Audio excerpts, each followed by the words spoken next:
Avi, just to open our ears a little bit, to get into the Farbrengen, I wanted to share what you said about your great-grandfather.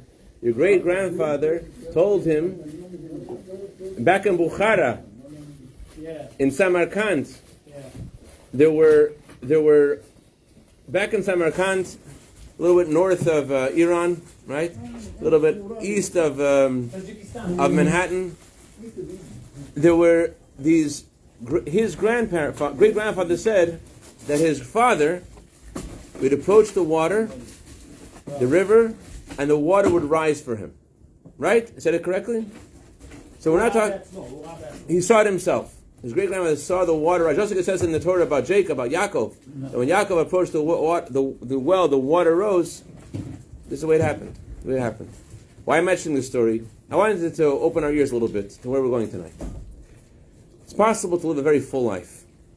You're coming to shul in the morning, you're going to work, your whole day is full of good things. At the same time, you're full of all kinds of good things.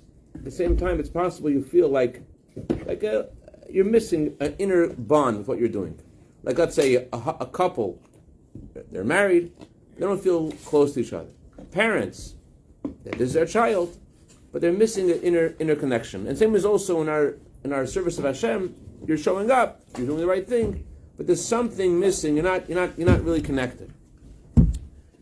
And coming now from the day of Lag BaOmer, and something that we learned from the day of Lag BaOmer, which gives us which addresses this in a very deep and very comprehensive way, and it's related also to the title of the second Torah portion this week. Thank you. This second Torah portion this week is called B'chukosai. B'chukosai means to engrave. The subject of the Torah is actually not about engraving letters, it's about studying Torah. As Rashi says it means, as the Sephora says it means, to study Torah and to toil in studying Torah. Why is the word engraved used? If it's talking about studying Torah, why is the word engraved used? And also, B'chukosai also means something else. B'chukosai means the laws of the Torah, which are above logic and reason. What the message over here is, it's possible you're studying Torah and you're doing a lot of good things, but you don't have a deep connection to what you're doing. It's superficial.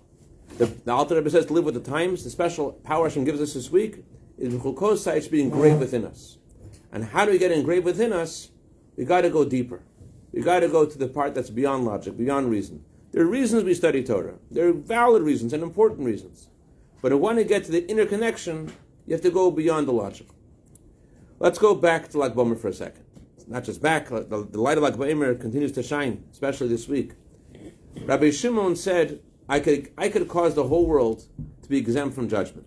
I could protect any Jew in the world and anything he's accused of in all of history, any situation, I could defend them. Why could I defend them? Because Rabbi Shimon had the power of seeing beneath the surface of things. There's a law on Shabbos that if you are digging on Shabbos, you're pulling if you're digging on Shabbos, you're violating a prohibition. Torah says not to plow on Shabbos. What if you pull a heavy table and it causes a groove in the ground? The halacha is it's a biblical prohibition.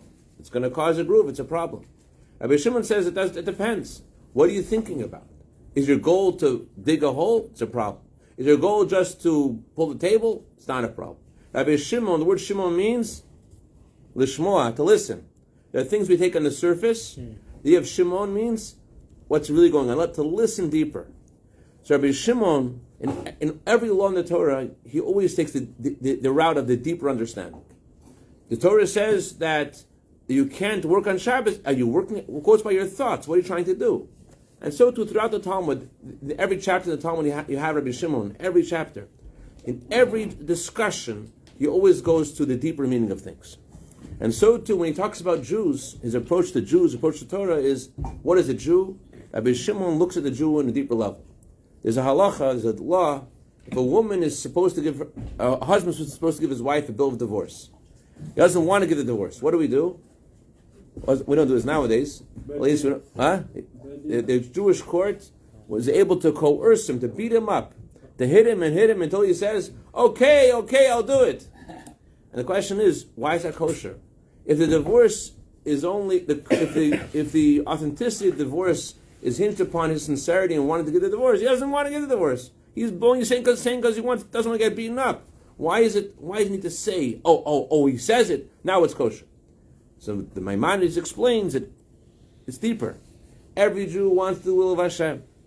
And when he says he does not want to do the will of Hashem, in this case, not to get the divorce, that's on him. When he's beaten up and he speaks, I agree to get the divorce, that's him. I'm going to tell you an amazing story I heard this week at the Farbrengen. We heard the story. Rabbi Shimon Feldman shared the story. Actually, I don't think he shared it with everyone. Yeah. It was like a quiet, like after Farbrengen kind of story. Unbelievable story. It was worth coming tonight to hear the story. But before we do, anyone want to put the fan on? Thank you so much, Rabbi. Rabbi is the youngest of us. He jumps to the mitzvahs. Baruch Hashem. There was a boy in yeshiva, and he didn't like yeshiva. He went in and out of yeshiva. Rabbi Feldman said he was studying yeshiva in Kiryat Gat. There's an older boy in yeshiva. This older boy was going in and out of the different yeshivas. And he had met him when he was already like stable in this yeshiva and is enjoying it. But he told Rabbi Feldman, I want to tell you my life story. So I was once not so stable. And I was going back and forth, in and out, not just in and out of yeshiva, in and out of Judaism. Put on tefillin, not put on tefillin, keep Shabbos, not keep Shabbos, keep kosher, not keep kosher. Study Torah in yeshiva is an all-day thing. It's pretty intense. It's not like, I'm going to fast Yom Kippur and then you're done. In yeshiva, it's like a whole commitment, 24 hours. It's a big thing. It's not a small ask, yeshiva. So he didn't like it. And one day he decides the whole Judaism is not for him. Not just yeshiva, the whole Judaism is not for him. And not just that, he decides he's going to tell the Rebbe about this. He's going to go visit the Rebbe. The Rebbe will give $1 every Sunday. He's going to tell the Rebbe goodbye. He's going to go to the Rebbe, $1, and say goodbye to the Rebbe. It's nice to be connected to you, and to Torah, and to mitzvot, and to Judaism, but now I see it's not working for me, and I want to say goodbye. Now, what would you do if someone told it to you? What would you say? Say chas v'shalom. Okay. What would the guy say? Say chas v'shalom. You say chas v'shalom, I should stay. This is terrible for me. What would you say? No, he's padising kasher alai. What? He's padising kasher. You say it's hard for me to leave, you're leaving. That's what you're saying. It's going to hurt me. Yeah. It's going to hurt me. Okay. What do you say? No, Rabbi Green. What would the Rebbe say? I know you're not Bilam. You're not the Asalian, but it's important to know what you would say to appreciate what the Rebbe said. What would you say? What's your Jew? Always a Jew. What's going on in your life? What's going on in your life? What's bothering you? What's bothering you? What's bothering you? Okay. But the Rebbe is a Rebbe. The Rebbe knows what's going on. And he also knows, and the guy also knows a little bit, the Rebbe knows what's going on. And that's what came to the Rebbe. So they're past that stage, I think. Let me tell you what the Rebbe said. No, anyone else? What would you say to Misha? What would you say? Say good luck. Good luck? Once a Jew, always a Jew. Stay in touch. Good luck. Yeah, come back. Why would you say good luck? You don't care that he's leaving? I do, but everyone has to find their path. Okay. So it's a little bit of mixture of what everyone said. I don't know if you'll appreciate why it's a mixture. I'm thinking about the story since I heard it. But if you think about it, everything you said is a mixture. It's all in this. No, Shimon, what would you tell him, Shimon? Okay. I'm sorry, I'm thinking right now. I'll get back to you. Guys, this is your chance. Shal, מה אתה אומר? מה הייתי גדול? לא הייתי פה. מה? הוא לא הבין את השאלה. לא הייתי פה. This person tells the Rabbi he wants to leave Judaism. What would you tell him? אני רוצה לעזוב את כל היהדות. כך אומר לרבי. מה הרבי אומר לו? What would you say if somebody... אני, שכולם יצאו מהיהדות, אני שייך לבד. שאני מאמין. You tell him that you believe. All right? The Rebbe told him these words. A tzaddik falls 7 times and then he rises. It's a verse in Proverbs. A tzaddik falls 7 times and rises. That's what the Rebbe told him. He heard that very deeply. He walked out of 770 and he broke down crying. He didn't go anywhere. You know, there's many angles of what the Rebbe said to him. One of the things I think that the Rebbe is saying to him is, first of all, you are a tzaddik. This is who you are. And your journey that you want to go on, you want to leave, that's part of your rising. You think you're leaving, but you're actually, it's a boomerang. This is part of your ascent higher. he sort of took the whole enjoyment of like it never transformed his decision to a spiritual expedition. This is part of your journey. This is how you're going to ascend. Enjoy the trip. It's so all encompassing what the Rebbe said to him. The Rebbe saying to him, I don't want you to leave. I could hear that. I don't want you to leave. And the Rebbe is also telling him, good luck. I bless you where you're going, and I know where you're going. And the Rebbe is also telling him, there's nowhere. This is who you are. This is who you are. You're going to come back, and you're going to come back stronger because this is who you are, and this is part of your journey. So, luckily for him, he got the message right away, and he didn't leave, because there's two ways of going up. There's one way of going up straight. Another way is going up is in a roundabout way. Not so funny. Not so fun. This is what the in the Haftorah a few long time ago we read. The God says to the Jewish people, "Did I send you a bill of divorce?" The Jew may feel that God says separating from him, but God says, "I never separate from you." There was a Rav in Antwerp. His name was Rabbi Friedrich. He said that there was when the Nazis came to Antwerp, they took the Sifrei Torah, they took all the Torahs, they made a bonfire with all the Torahs. They burned the Torahs. And there was a group of Jews who went out to see a play, a matinee, whatever it was. Shomer HaTzeir, very anti-religious. They see the Torah is burning. And one of them went and he went into the fire and he grabbed the Torah, and the Nazis ran after him and he escaped. He escaped with the Torah. That's Rabbi Friedrich Sheder's story. And Rabbi Shabtai Savatinsky, the Rebbe's emissary in Antwerp, many years later, he went to do a shiva call, and he's with this Jew who's visiting from Venezuela. They're driving this taxi together. And they're talking about a Jew, what a Jew is. And a Jew is always connected to Hashem. And Rabbi Slavtitsky, he knew this Rabbi Friedrich, and he knew this story. He told this story. This guy says, "Do you know who that man was?" He said, "No." He said, "That was me." He's from Venezuela, and he said that moment basically defined his future. That moment he went to rescue the Torah, made him realize what his life is about. And he supports all the Chabad in Venezuela. Is this guy? Yeah. And what do you do with it? He supports all the Chabad in Venezuela. A Torah. Is that an Ulpan? Huh? You said the Sefer Torah now was where? I don't Torahs. Oh, I didn't. So in a Torah there are two kinds of letters. It says that the word Jew in Hebrew, Yisrael, is an acronym for the words. There are 600,000 letters in the Torah. What's a letter? A letter means a sign. Ot means a sign. There are black letters. There are strong, clear connections, signs the Jews have with the Torah. A Jew keeps kosher. A Jew keeps Shabbos. A Jew puts on tefillin. It's a black letter. It's a clear letter. It's a strong message. And there are other Jews that their connection to God is the white letters. In the Torah, it says when someone sees, God forbid, a Torah burning, they have to mourn twice. They have to tear their clothing twice. One for the letters and one for the scroll itself. There is, Naaman HaMelech says, the holiness of the white letters, the non-letters, the white space between the letters. He says that represents the Jews. We don't see a connection to Hashem. They're the Jews who are coming here on Simchas Torah. They don't come the whole year. They come in Simchas Torah. They dance with all their might and all their power. It's a different kind of connection. It's a higher connection. There's more kedusha. There's more holiness in the white letters, said in the name of the Melech. So this is what Rabbi Shimon Yochai saw in every Jew. He saw the deeper connection of Jew to Hashem, and that's why he could say to Hashem, "I can exempt every Jew from judgment."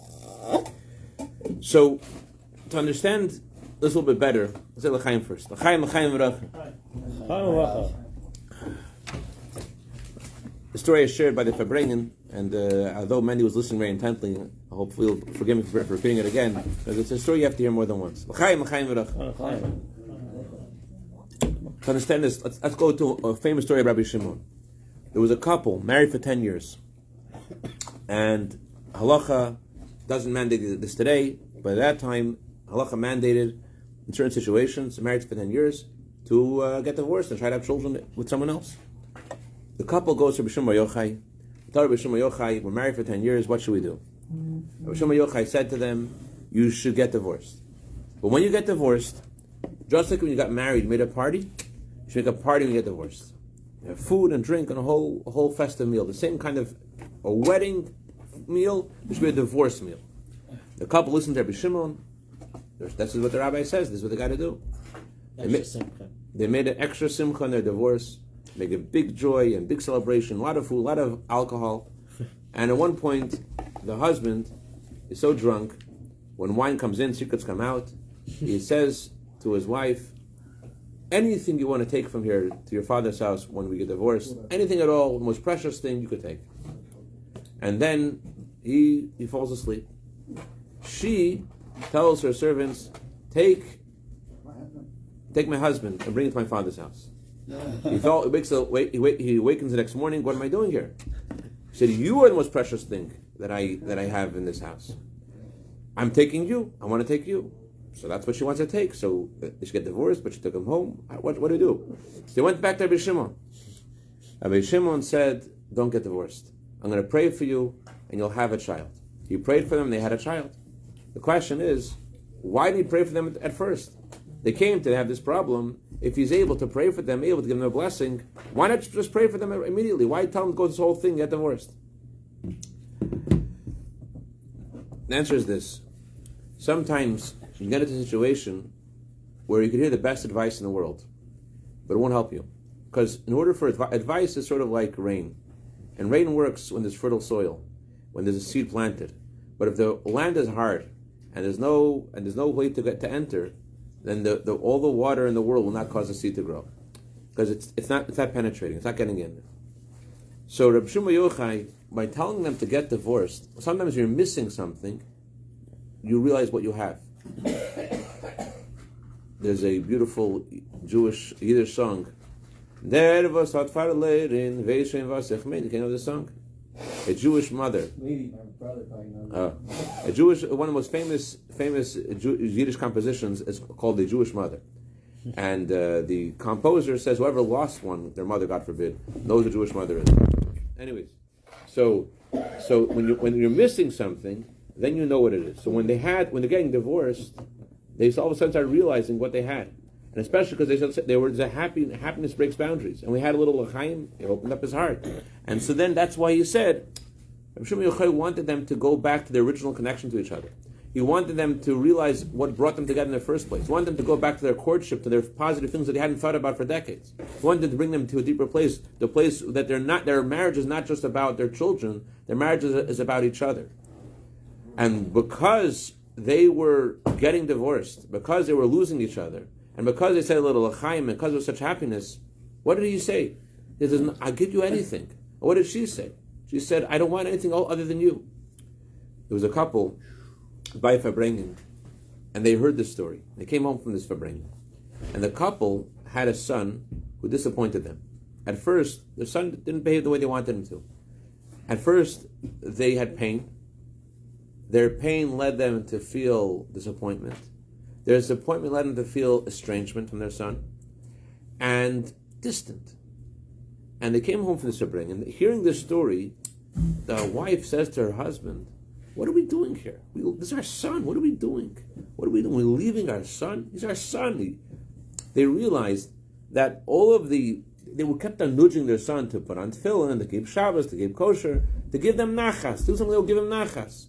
And they realized all their pushing was pushing their son away.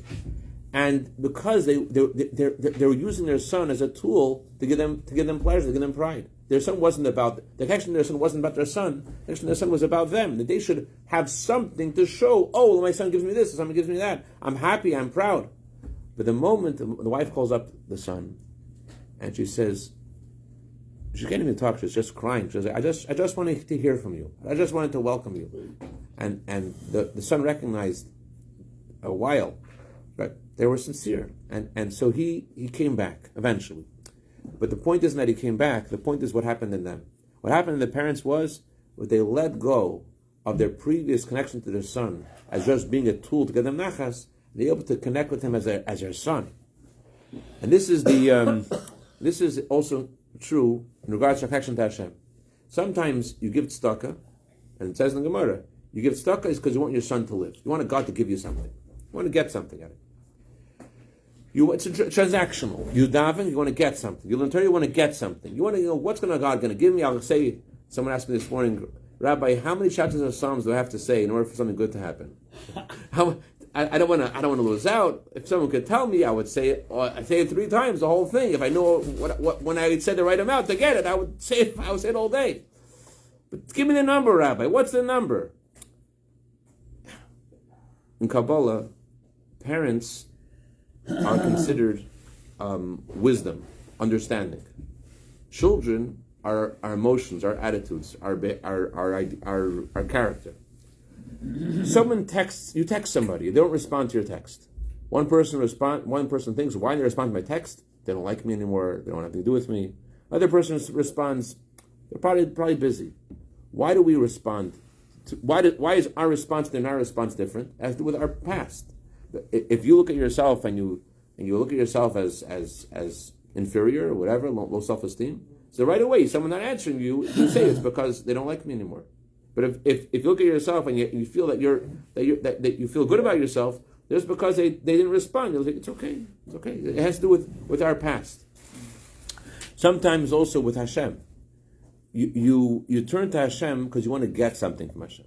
In other words, it's not that there's you feel a connection to Hashem. I'm going to give tzedakah, and the Gemara says it's great. The Gemara says if you give tzedakah, you want your son to live, you're a perfect tzaddik, a perfect high gomer. It's the greatest thing. It's amazing. But what about the connection to Hashem Himself?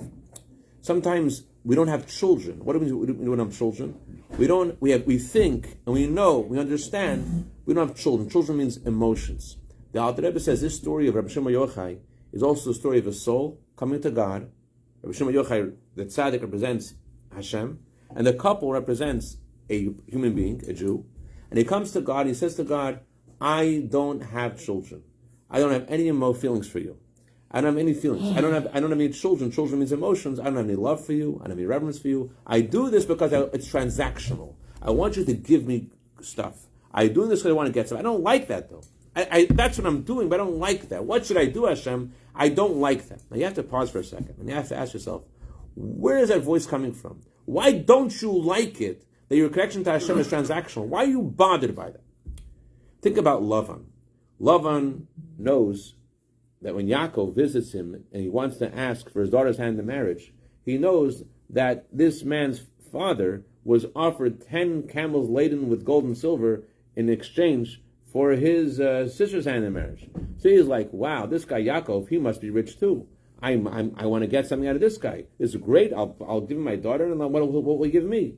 And Yaakov had not any money on him. So what did Lavan do? Lavan hugs him. Lavan kisses him. Why is he hugging him? He's groping him. Maybe he has some gold and silver in his jacket. He kisses him. I'm not making this up, Shimon. It's in the script. Rashi. He kisses him. Maybe he has a diamond ring in his cheeks. And in other words, it's possible that you're going through to be like Lavan. And I'm going through the emotions. I'm doing all the Jewish things. I want to get stuff. But we don't like that. Why don't we? Because we're not Lavan. We're not Lavan. There's a part of me that's not satisfied with this external going through the motions and not feeling connected. I'm bothered by it. Why? Because inside me, I have a neshama, I have a soul. My soul doesn't want the profit of saying Tehillim. My soul doesn't want the profit of putting on Tehillim. Doesn't want the profit. The soul's not interested in profits. The soul is deeper, but to get to the soul, you have to dig deeper. How do you dig deeper? You dig deeper. It's like the story of Rabbi Shimon Yochai. It's moving away from Rabbi Shimon Yochai. What was he telling this couple? He's telling the couple, not get divorced. He's telling the couple, I want you to have a whole new level of relationship with each other. The moment they looked at each other not as a tool to have children, but they looked at each other as who they were, all of a sudden the blockage that was holding back their blessing for children moved away. The blockage moved away the moment that they saw each other for who they were. As long as they looked at each other as a tool, they couldn't have the blessing. Rabbi Shimon Yochai said, get divorced. He meant your marriage isn't a marriage. Live in a whole different level. You're not in the right place. So too says the Alter Rebbe, Hashem tells the soul who doesn't have any children, Hashem says you have to start over again. What happened in the story when they got divorced? Or about to get divorced at the party? The husband says, nothing more precious to me than you. The wife says, nothing more precious to me than you. What happens? The Alter Rebbe said, famously, the altar would fall on the ground, and we know, in rapture and dveikos, and he would say, I don't want your heaven, I don't want your world to come. All I want is you alone. If we were to stop for a second, and we're in Los Angeles with constant buzzing, always buzzing. If we were to stop buzzing for a second, and to think about our lives, think about what makes us tick, and how we're here, and how Hashem is constantly giving us life. And what's our life? Life is not just a gift from Hashem, but our life is a connection to Hashem. That's what life is. Life is God is making me breathe and making me move, and everything about me and in me and around me, it's all Hashem. It's all divine providence. That's what life is. So life is Hashem, and we stop and we turn everything off, and we think about our connection to Hashem. That voice of the Alter Rebbe, I want Gan Eden, I don't want Gan Eden, I want you, that resonates with me. Because there's a part of me that's like that. That's the voice of my neshama. So, what does Hashem tell the soul who says, I don't have any children, I don't have any feelings? Hashem tells us, well, make a fabringen. Get together with other Jews. Get together, make a party. Wake up a second. Don't think about, don't think what you did yesterday, what you didn't do yesterday, or about what you want to get, what you don't want to get. Stop all that. Like, sing a niggin, sing a song, think a connection to Hashem, and then it brings out something. It brings out something different. Just like the couple, their farbringen, their celebration evoke their first connection to each other. So too, a farbringen is also about the same thing, about evoking the first connection we have with Hashem. To uncover that connection. The husband had all kinds of accusations to his wife, and she had accusations to him, but all of a sudden at this celebration, they all evaporated, they all moved away. Bottom line is, my dear friends, this parasha b'chukosai. B'chukosai means that our connection to Hashem it's engraved in us. It's not just engraved. An engraved letter on stone, what is the letter? The letter is the stone. What is a Jew? A Jew is his connection to Hashem. That's who we are. That's the essence of who we are. So when there's other things are blocking. Things are blocking blessings from. Things are blocking us being who we need to be. So we need to stop. We need to move away from the place we were before. Like Shimon told the couple to get divorced from their previous marriage, from their previous station they were in, and to think about their first connection to each other. So too, we have to do the same thing in our service of Hashem. We don't feel things in our Judaism. We don't feel connection. To stop a second. I conclude with just one line. Let you guys go. There's a line we say in davening. It says, Hashem, our God, gave us. What He gave us? He gave us the Torah. But the Chassidus explains, Hashem gave us Himself. Hashem gave us our connection to Hashem. That's what He gave us. There are all kinds of voices and places we're pulled to. And then there is our deepest, realest self. So Shema Yochai, he reveals this in us. And that's what the energy of this Torah portion is about revealing who we are and what we are. And when we do that, we're revealing the spark of Mashiach in us. And we're connecting to the coming of Mashiach. And it makes it happen.